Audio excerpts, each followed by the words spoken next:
we got quite good questions and good answers from all leaders. Now this session will be about the security, about the digital transformation, about some kind of automation and a leadership. So let's I just want to start the first question with Mr. Sudhir. So how can a leader instill a security first mindset across teams while balancing innovation and operational goals? I think security mindset is something making aware of yourself about what are the risks and having action plan to mitigate those risks. It's a security mindset. When organizations are doing innovations, as you said, and operations, they are pushing the boundaries beyond what is possible. And while doing this, I think stakes are very, very high and risks are there. Because if I take the example of pharmaceutical industry, they are not just producing the product, they are producing the medication which is millions of people depends on. And hence, security is not afterthought. Security should be an inbit of this process, which is not today, but going ahead it will be. Imagine a company is inventing a new product which is groundbreaking. A lot of sensitive data will be available into it. It deals with patented formula and lot of teams across globe are into it. So those are more vulnerable to the security, because then you will have a lot of vulnerability for the data to go at. So I think there will be 2-3 actions we should have. One is the implementing stringent access control, because nobody should reach very easily to that data all over the place. Secondly, periodic review of the system, so that you can ensure that systems in the place, and continuous monitoring. And of course, all staff, employees of the company are aware of identifying, recognizing the risk and taking the action and reporting to the right CI. So that is what I am thinking. These are the things. Yeah, thank you. If I understood from your answer, so it is must process-driven thing. Security must add on every aspect. From the start itself, not after that. Yeah. So, Mr. Nitin, do you want to add something on this question? Mr. Nitin. Hi, thank you, Sagar.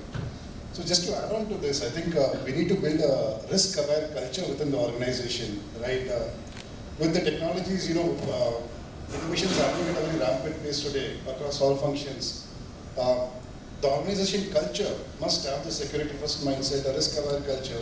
We need to ensure that our employees are trained and made aware of all the risks that that comes their way, and how to not fall into those pitfalls, thereby securing the organization and helping us deliver better results. The other thing is we must have a great cyber security policy in place. Move with zero trust principles. Ensure that you don't trust anything that comes your way, thereby trying to eliminate all the risks that can come in. And the other is any innovation that we want to bring into the organization to better the operational goals, improve our performances, we should embed security by design, thereby eliminating, or at least try to eliminate any chance of failures that can happen because of this, and thereby protecting our perimeter and creating our defense as well. Thank you. Thank you. So I got you that the culture must be we have to add that. So Mr. Prabhakar, do you want to add something on this security? I think colleagues have mentioned about the security. He also mentioned about zero trust. I just want to draw back to the initial technology innovation of the ATM. Okay, it's a good example of maintaining the security as well as giving. Okay, with the CI triad in mind. Okay, so you have the confidentiality, you have the integrity and the availability also. earlier these ATMs were, kind of manned by, security guards and all that. Today, the software is self-sufficient to kind of ensure that, it doesn't open for anyone. There are a lot of controls on that.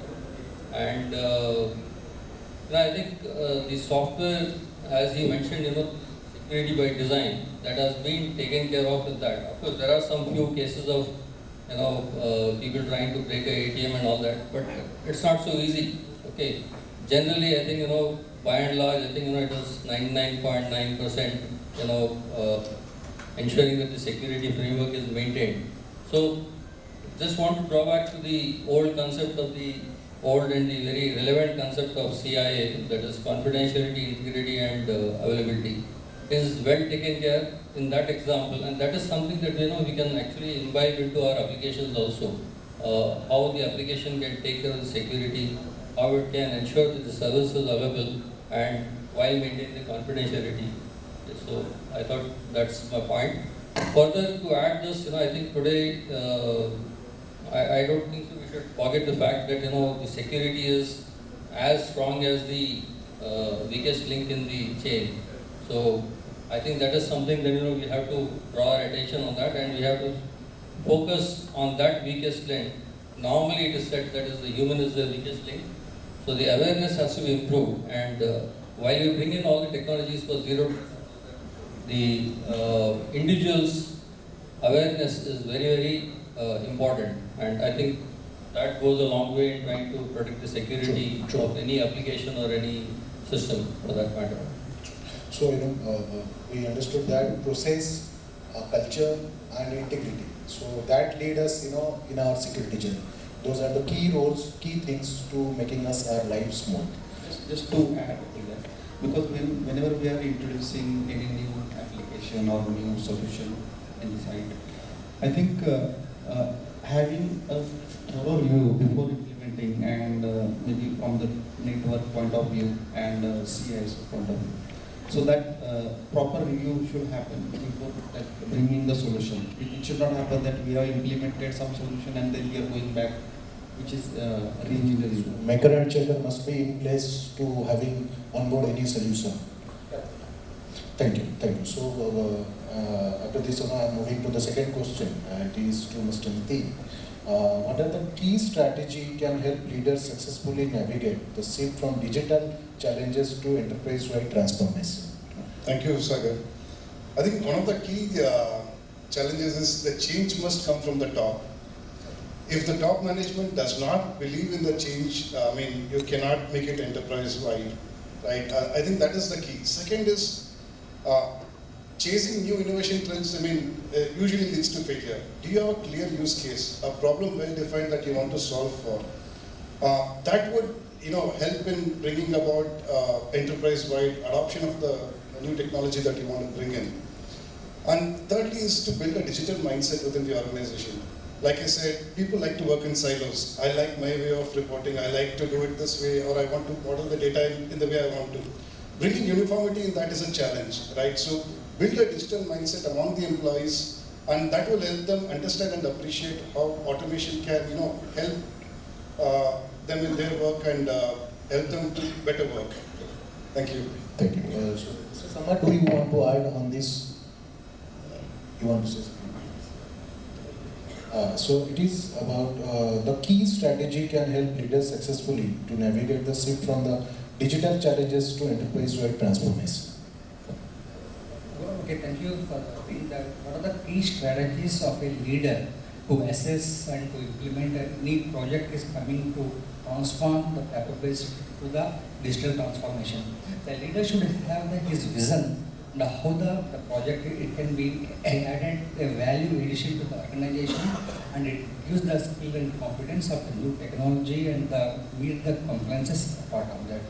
And for that, okay, and we have to be there, the key strategies are there, and we should be evaluate the governance, how the adaptability, and how the regulatory compliances with which we are going to meet, and apart of that, the skill and competence of the manpower in our organization. Okay, let's again able to describe it. So we have the strict risk assessment, part of that, and what are the gaps identification in that existing system, and how the adaptability is there. That's the one concern. And second concern had to be, and which technology which we are going to be implemented, incorporated in our organization. Okay, if you can see the structure pyramid, the top management will think about it, okay, in our organization we want to be implemented and enter the new technologies or digital transformation of the processes or the things, it has to be implemented. And whereas the skill and competence of the below people, they are still not able to be come out with the existing processes of the work-based thing. They do not have the adaptability to migrate to the new technologies. And L&D, the team has to be more focused on this thing. Then only you can get the better results and better adaptability and better implementation, better ROI and better success of that implemented with the project which we have delivered to, and it gives a value addition to the organization structure. Yeah. Rohit, do you want to add something? So a lot of people keep asking, as a chief digital officer, what is your role? I say that, I am like a Trimurti, right? Brahma, Vishnu, Maheshwar. So we create a lot of solutions, right? And we also need to sustain them. So we need people to use it. We need to keep improving it. And the very important thing is also to sunset, kill applications which are not in use or not, relevant right now. So wearing 3 hats is very critical. And the most important thing is to align all of these 3 hats into the business rules, which is having, alignment towards the business vision. The last thing is also the capability. While we are getting in a lot of these new technologies, it is very important that our internal users also kind of keep learning, keep changing as per the times, and then play back the benefits and keep improving.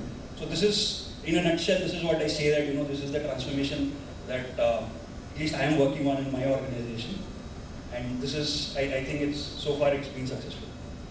Thank you. Anubhuda ma'am, if you want to say something. Yeah, I'll add another point to all whatever has been said.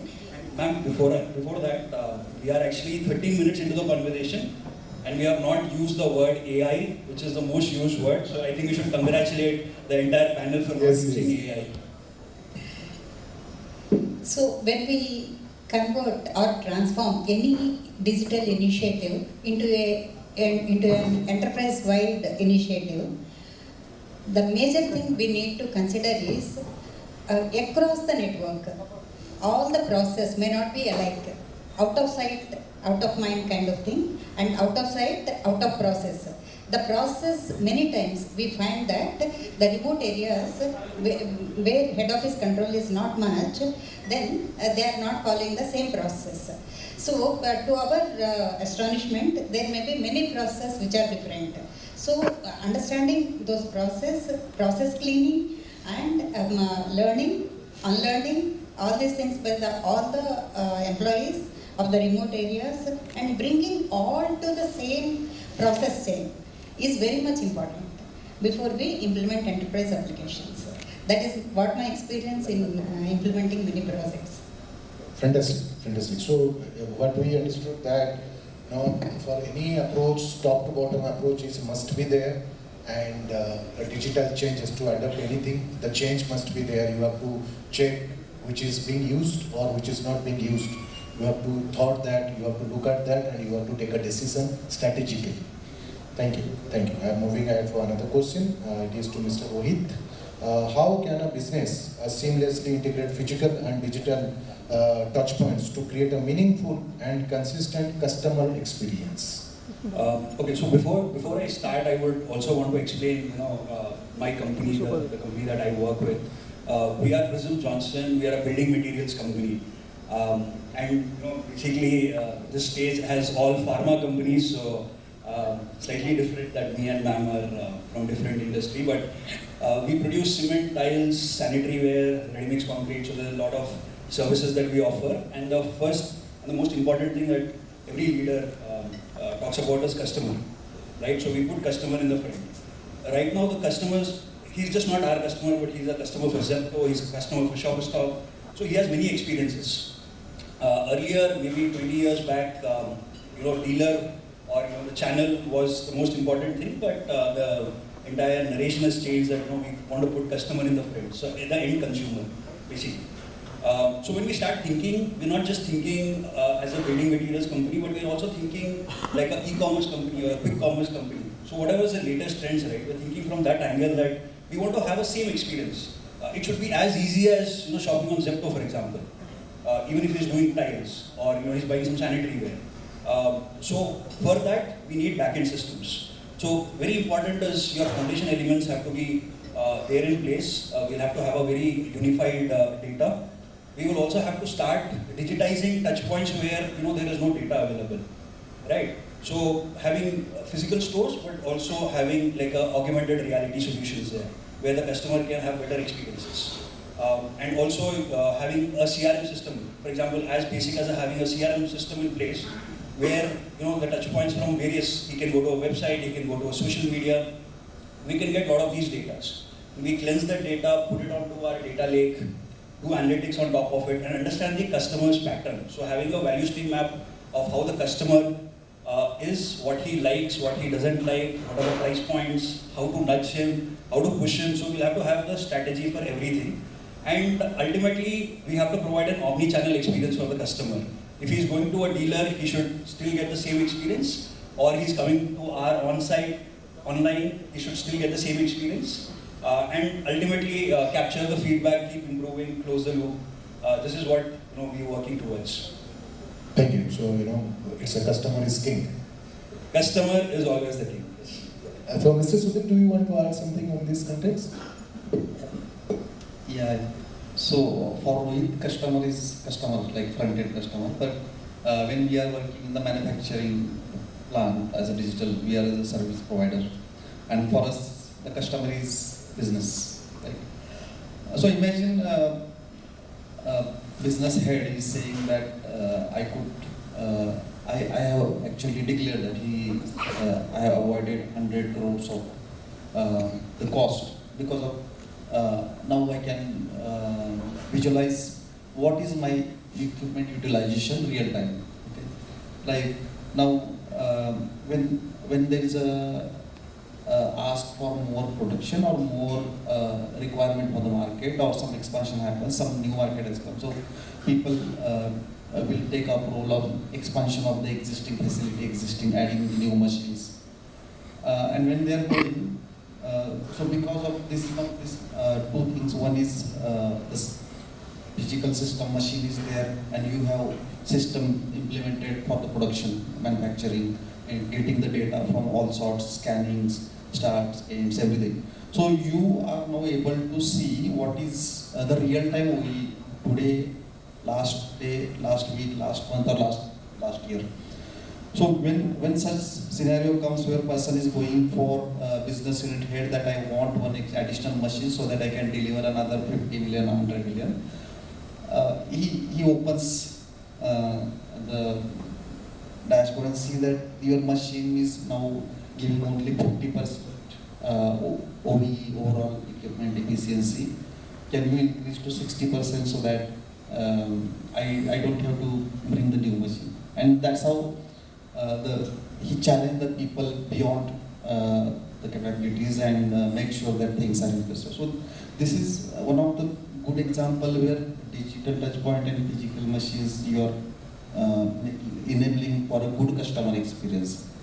Another while when you have a plant where everything is digitized, right, and that's high state, but your vendors who are supplying you a raw material are small vendors, they don't have digital systems. So whatever raw material you are receiving is a certificate of analysis, and all these things are still paper based. So here now actual thing come where paper is there and then your system, how to integrate that. So there you have to use this OCR technology and making sure that getting that data into this plant system so that you can use this data for improvements, in investigations, or cost reductions, things. So that's why I think it's very important. Yeah, fantastic. Thank you. Annapurna ma'am, do you want to add something in this context? Yeah, adding to these points, Another important thing we can do is we can go for RPA. So RPA process, for example, whenever invoices are received in the accounting department, so they have to do these things manually. So they have to a lot of verification is required. To erase human, it may be intentional, unintentional, there may be mistakes, there may be problems. So if you go for RPA, maybe it is not in the mainstream digitization, but additionally we can do that. Otherwise, in the absence of these things, we have to maintain compensatory controls, more of review mechanism, internal audit. These things will strengthen the system. Thank you, thank you. So I'm moving for another question to Mr. Nitin. What are the biggest challenge in business face when adopting a cloud technology, and how can they ensure this drives sustained innovation? Thank you. So in the pharma industry at least, right, we have seen one of the biggest challenges is data. Right, data is not clean. So cleansing the data and making it usable is a very big challenge. Second biggest challenge is cost. Cost escalations are very high on the cloud. Now there is a phenomenon to bring everything back on-prem as well, right? So how do we manage the costs, and how do we leverage cloud to help us get better? Third is we don't have to push everything to the cloud, right? I mean, we have to choose what needs to go to the cloud and what can be done on-prem. How do you define what is strategic, operational, and tactical? So if you know what really is strategic, push them onto the cloud. If it is operational and tactical, keep them on-prem, and have that mix. That would help us reduce the costs and utilize cloud better. Third is on the data residency of the cloud. That's becoming a big challenge with DPDP that may come in and GDPR that's there. So where does your data reside? Sensitivity of the data, right? That, if addressed, also would help us, adopt cloud in a better way. Yeah. And lastly, I think it's about the skill sets again. Getting people. I mean, in industries, it's difficult to have everybody in-house. So we leverage service companies to help us. But again, building a little bit of talent in-house as well is important to sort of have that fit gap when there is a certain escalation that comes through. Thank you. Thank you. Mr. Prabhakar, do you want to add something on this context? Yeah, I think the key is selecting the right candidates for the cloud, especially in pharma, as my colleagues will also echo the same thing. Not everything is cloud candidates, and not everything is also on-premise candidates. So there are applications which can go to the cloud, and at least I can see that the mindset is changing. Kind of put some applications on the cloud. Now, while selecting this, the important aspect is that where is the server in view of all the guidelines, in view of the privacy guidelines, where the server is hosted, what is the kind of resiliency that we'll have, what are the kind of integrations that we'll need to have with in-house and with on-ground applications. Privacy, of course, I mentioned. There are compliances that we have to take care as far as the pharma is concerned. So, looking at all these aspects, I think again going back to the drawing board, which is the right candidate for the cloud. That is something that we have to see. Yes, costs are there, but I think vis-a-vis the kind of application and the target audience also. Who is the audience? That also is something that we have to consider before we actually select a candidate for the cloud applications. Thank you. Mr. Sarma, do you want to say something on the cloud strategy? Majority of the people are saying that the cloud is the cost effective, long-term is the manageability is very high and risk constraint. Okay, in my view and in my opinion, and we have to be select them. I think at presently, majority of the applications which are building on the SaaS platform only as a software as a service, and while you are handpicking the application and adopting into your industry phase, and you should be focusing on it will be in a compliance environment and how the data it will be there, and how the connector and how the security interface they are providing with you, and by which medium you are accessing the data, and should be have a complete and playbook kind of a thing. You should be adopt it. And a part of that, and you should be think about in the compliance environment and is it meeting for that or not. Okay, I'm not able to say the on-premises is good for the pharma and even the cloud is the cost more or even same things. I think if you can see the circumstances, even the SAP is also that moving from the closing the business from the on-prem to migrating, they are forcibly to migrate the customers to the SAP and then the public cloud or private cloud. If you can consider in the farm environment, okay, we should be with the private cloud environment because the majority of the work processes and it has to be do the customization to meet the business and their needs. And the second thing is and we should have the handpick of the cloud interface partners. Either if you want to select the hybrid cloud or even private cloud, and which the majority of the connectors and which connectors you are using, the CPI or whatever it may be. So it should be have the security. It should be enabled. And a part of that, okay, you can have to be do the risk assessment and a part of that to meet the regulatory and compliances and if it's in the pharma segment and do the CSV validation for that, computer system validation. Okay, majority of our QA guys will come into us, okay, if it is a physical servers are there, okay, you can have the host name or the IP location and where is the how that will fit in the cloud thing. And if you can't know where is the location, you can't able to find the which rack is your server has installed, you can't see the make or even everything is a virtual. Okay, apart of the some of the things are there and we should be wisely choose the how to adopt the cloud, have to do the proper risk assessment and the mitigation strategies are there and data backup and distribution and it should be meet the regulatory compliances and we should be take the wise decision.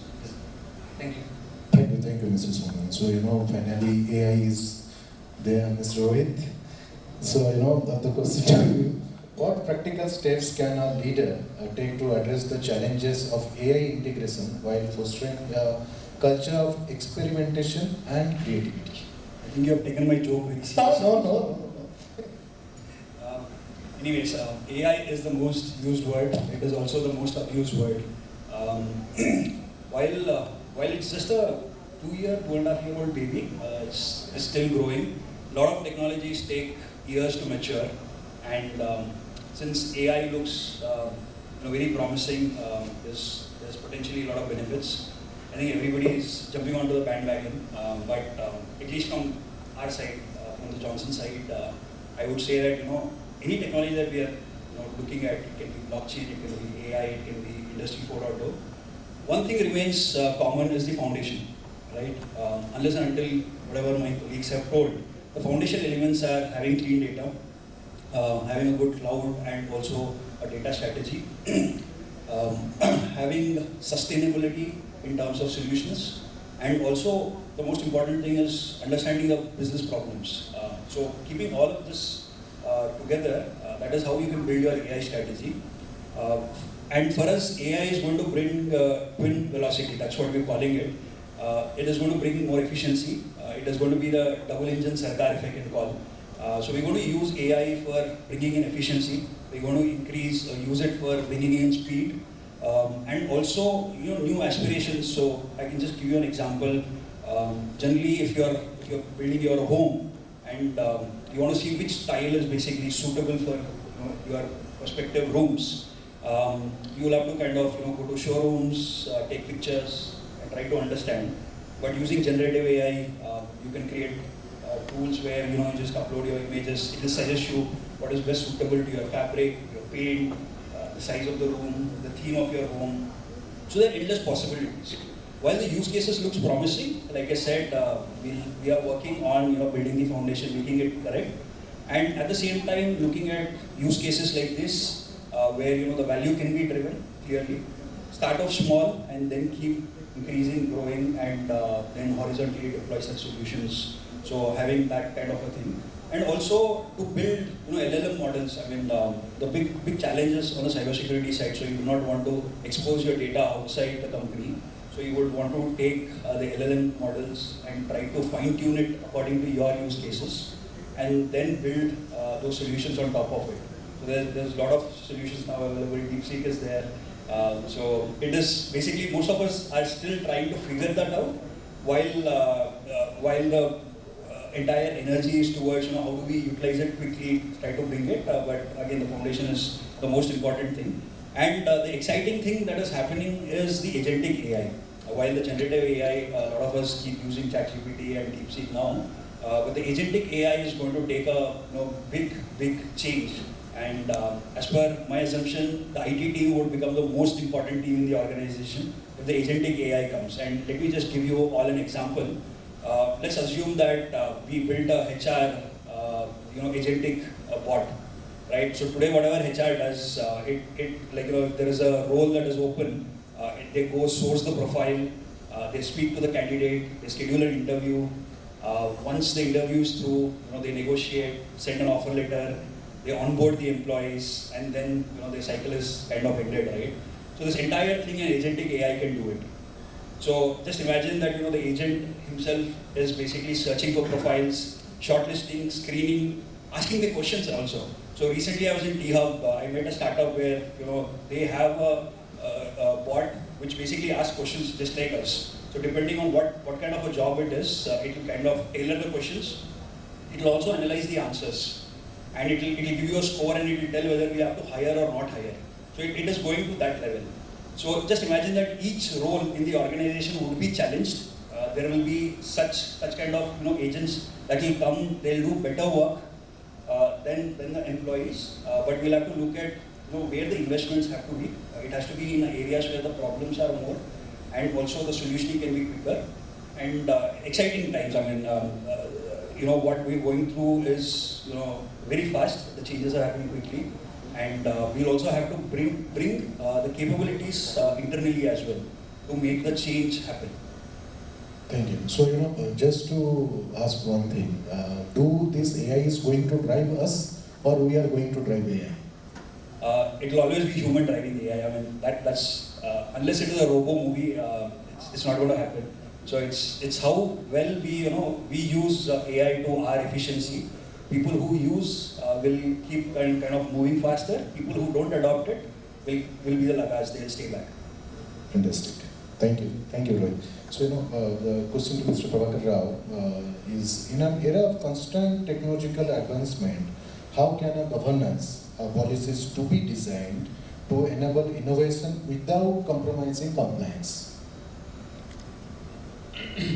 Just before I answer your question, while you was talking about the resume parser or the automatic AI, the resumes, it reminded me of one instance.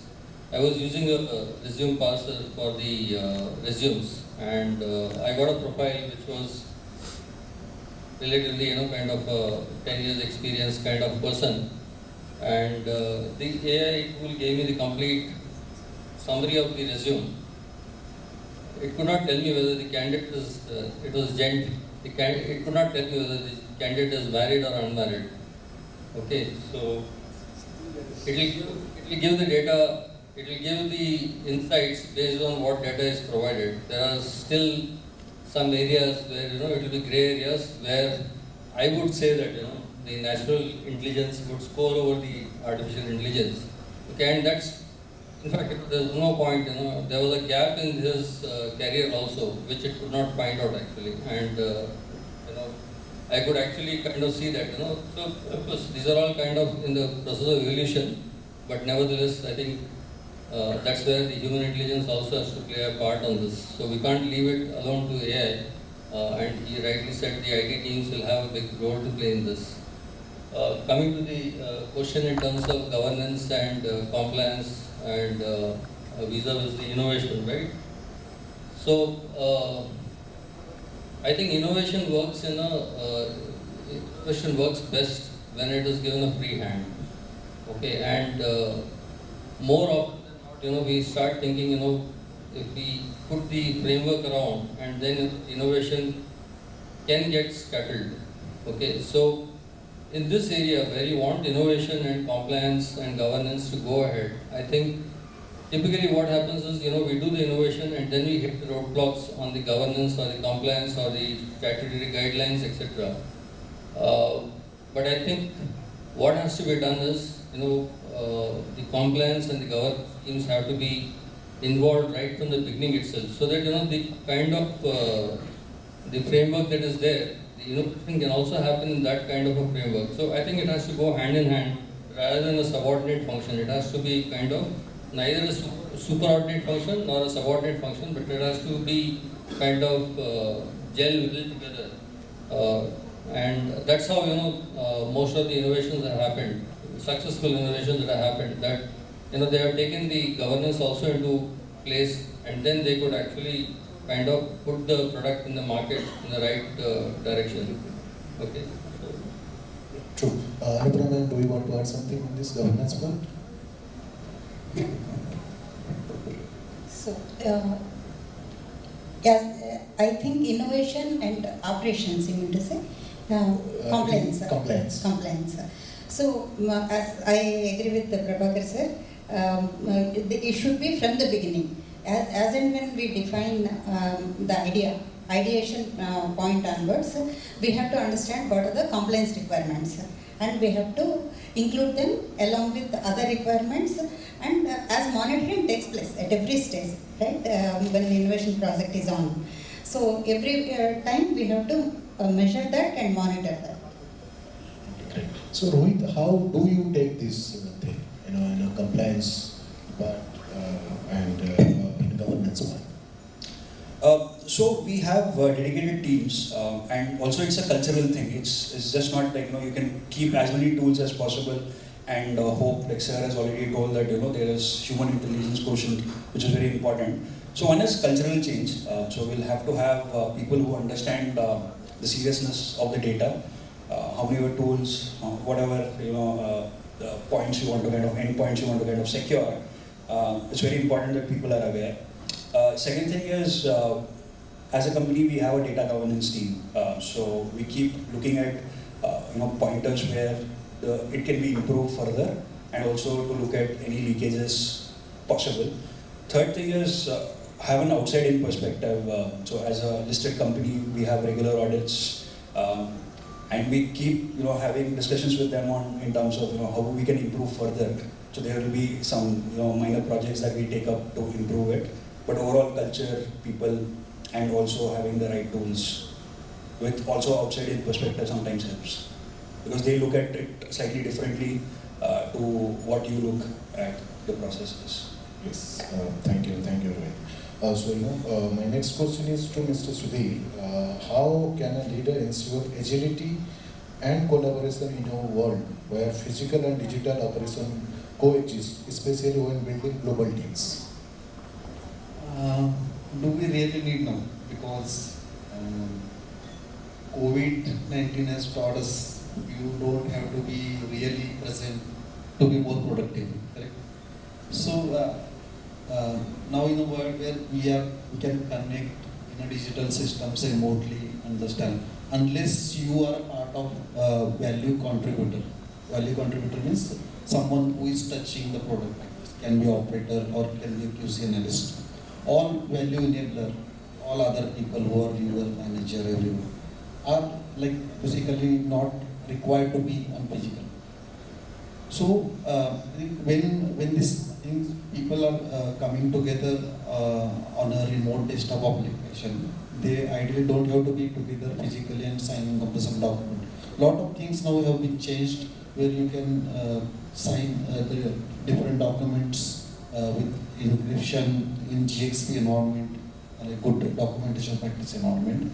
And but however, the collaboration is important, because more of the time you will see people are there together, but they are not collaborative. They are working in the silos.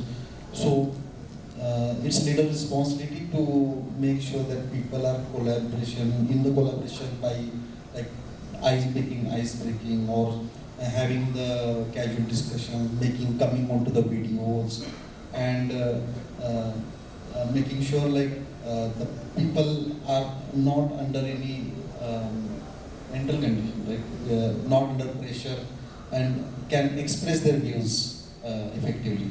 So, yeah. So do you believe that COVID teaches us how to collaborate, how to digitize, how to secure our data, and kind of is that Yeah, I think COVID has done its job. Otherwise, we would be still. I was thinking that every day I have to go to office and do my work. Otherwise, it will not happen. Now I think from anywhere. I mean, as I said, all the people who are value enabler can work from anywhere, and most of the companies have started this journey already. So only we focus on collaboration. How we can innovatively work on the collaboration. Otherwise, the physical thing is already gone. Fantastic. Rohit, you want to say something on this? It is about collaboration, to ensure how agility and world physically, digitally operation coexist, especially when building global team. Okay. So I think the rise of digital workplaces, that's kind of, amplified the collaboration. Collaboration was always there. I mean, there was no siloed teams that way. But what has happened is with digital workplaces, also things like the data lake and all, we started to have no more like a siloed data, but an enterprise level data. We started to connect the points. So the dots started to connect. We have an enterprise level data now. So every department, and the data is basically democratized also. So there is access to everybody in terms of data. People are also aware of the business problems with communications on a regular basis, and also all hand meets, these things. So to bring in that kind of culture where you have enough tools, there is data for analyzing, and we also understand the problem statements.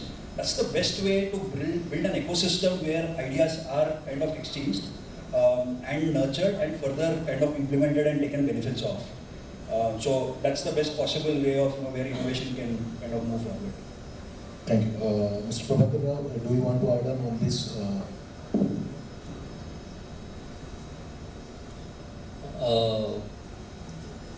I think there are exciting times in terms of, COVID has brought in a kind of a paradigm shift, and a lot of things happening. You can't miss a day with all the developments that are happening. If you miss, then you have missed one chapter actually. So there are a lot of exciting times in terms of a lot of things being done with data, AI, and again mentioned AI for your information. Okay, so teachers are in for a lot of new things, and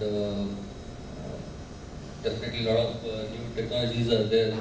There's a lot of things to play around, a lot of things to be safe, okay, and people have got to be aware of things. So, Anupama, do you want to add something on this context? I think enterprise-wide digitization itself, digital transformation itself brings all of us onto the same platform.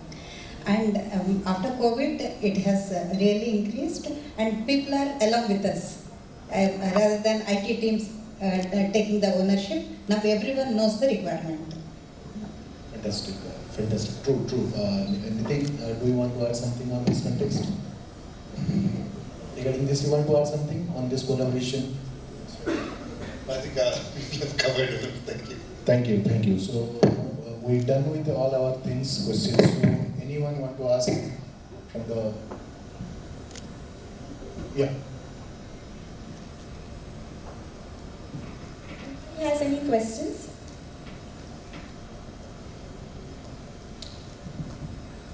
Yeah?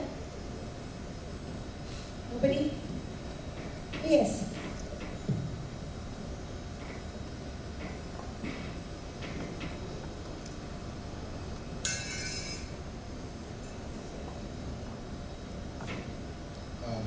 Hello, Judy. Hello, panelists. My question is mostly from the perspective of a digital tech person working in a non-digital industry, which is real estate. There are many advancements that are happening very fast, especially in Gen AI. So how do you make sure that the whole organization is aligned with that? For example, the panelist was talking about the Gen AI agent sourcing candidates and then assessing PDFs, so on and so forth. But how do you make sure that the HR person is involved in that process, and HR person proactively takes a step to use Gen AI? Especially in a non-tech industry, we find it very hard for the whole organization to take the initiatives. Yeah, sure, take that. So thank you so much for asking. I can't say you hi. Like I said, all these tools are enablers. It's not going to replace the humans. What it is going to do is, earlier if the turnaround time to hire a resource, say, was 2 weeks, now maybe in a week you can hire. So you'll have to kind of use these tools to make your work fast. All your non-value add activities where maybe you didn't like doing it, like you don't like going to LinkedIn and writing emails to hundreds of people, asking them for interest. Maybe that will automate. I mean, that particular process can be automated. You can ask for a scorecard of all those people, but the choice is yours. It is only going to tell you the report saying these 10 people might be suitable. But how you analyze that data and make a decision out of it would be the most valuable insight. So it is not going to actually replace, but it is going to enable you to make decisions faster, and it can increase speed. So that's why I was talking about the velocity piece, where each department can utilize these things to improve their efficiency. If I can just add one subsequent question. So, as a person in tech, we are aware of what is possible with Gen AI and all these applications. But the HR person is not spending too much time online. They don't Exactly. know what can be done with Gen AI, what is possible. So how do you make sure that the non-tech people are taking proactive steps in implementing these solutions? Yeah, so that's where the IT teams kind of also need to kind of transition towards being more digital teams. So there are two parts. One is providing solutions. Second part is capability building. So it is very important to translate what is happening in the market. Explain our internal stakeholders also that what are the capabilities. Work with them very closely to understand their problem statements, and then build the solution. Like it should be a co-creation model. That the HR and the digital team should come together and build the solution as per their requirement. So therefore the ownership or the learning curve will also be there for both the functions. Right. Thank you. And capability building, like for anything, even when the data, Excel, analytics were coming in, people were not understanding what is big data and all of this. But slowly over the time, people picked up, they understand what is data analytics, why it is so critical. So it takes some time, but it has to be a co-creation model. I just want to add one thing here. So the concern is about how do we kind of go to the people who are not using AI. Am I right? Yeah, that's correct. I want to answer your question, but I'll just give one statement by NVIDIA Jensen. He said that AI will not take the jobs. AI will not take the jobs. People who use AI will take the jobs. Okay, so I think I just want to summarize with that. Okay. One very simple point I'll add to whatever has been said is necessity. Necessity is mother of invention, similarly mother of adoption. So that wow feeling and that pain point, these two are the key. So when nowadays in any department, any person is very busy, right? There are so many things on the plate, then he or she can choose. So whenever they are in pain, if we can understand that and we can show the advantage, immediately they will adopt. That's what I have seen many times. It's a big thing nowadays. The tsunami is coming, let me tell you that. Okay? The AI tsunami is coming. I want to tell you that most of the freshers who are coming from the college nowadays, their resumes are all written by ChatGPT. Okay, all the resumes are written by ChatGPT. Please check it. And any email also. If someone has written very chaste English, then please understand that it is from ChatGPT. Because I have seen those candidates when they speak in person. Okay, I can see that they are plucking English words from the tree. Whereas the language is absolutely Oxford. Okay. True.